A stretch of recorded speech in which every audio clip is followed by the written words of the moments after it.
All right, welcome back to The Current on the Course. 55 years into this tournament, there is no shortage of history out at TPC Deere Run. But did you know the history of John Deere and the Quad Cities' culture of golf goes back even further? And that is why we are so thrilled to be joined by Neil Dahlstrom, manager of the historic John Deere Archives. Neil, thank you for being here with us today. Thanks for having me.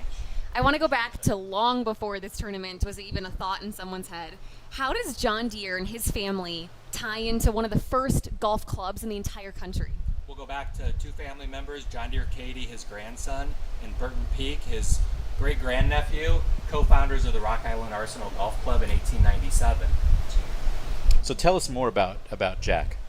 Yeah, so he was a amateur golfer, won about 20 tournaments, silver medalist in the team competition in the 1904 Olympics. Director of several Midwest amateur golf associations, so active his entire life. And this is when golf looked a lot different than it does today. Much different. When the Arsenal Golf Club was founded, it was one of the first probably 3 or 4 golf clubs in the United States. Burton Peak talked about how all of his tennis friends started playing golf, and he didn't understand why you'd carry around a stick and hit a little ball into a hole. It made no sense to him. They'd all come back to play tennis. They didn't, so he started playing golf. I want to talk about another historic tie to John Deere and also golf. A lot of people back home might know that Augusta National was co-founded by someone from Morning Sun, Iowa, Clifford Roberts. But that wasn't all. There's another tie here from the Quad Cities. Who is that? That's right, Burton Peak.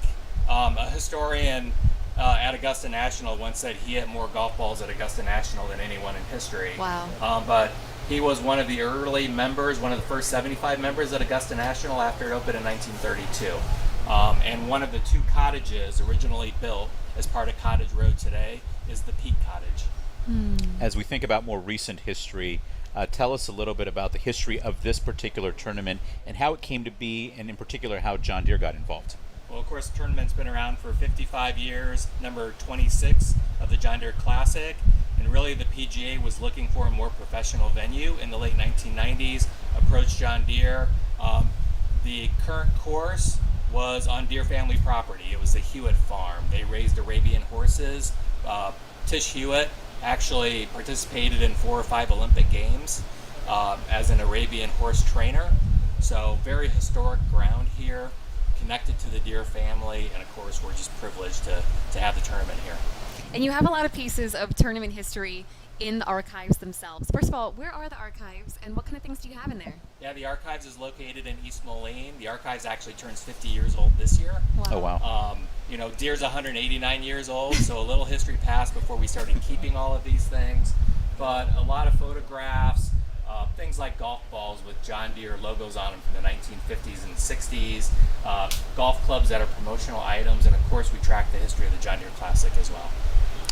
From a historical perspective, obviously you're studying history. How would you describe the connection of the Quad Cities with golf? I just think it's very personal. When we talk about people who are involved, we talk about John Deere as a company. Everyone's got a connection. My whole family spends time on the golf course all week out here at the John Deere Classic. My wife's been a standard bearer since 2009. And so we're just out here. It's a community event. I just think we have a lot of pride. And that just means a lot to everyone in this community. So when you think, and I want to end with this, when you think of the history of the tournament and the culture of the golf in the Quad City area, what stands out the most to you? What do you think is some of the through lines here?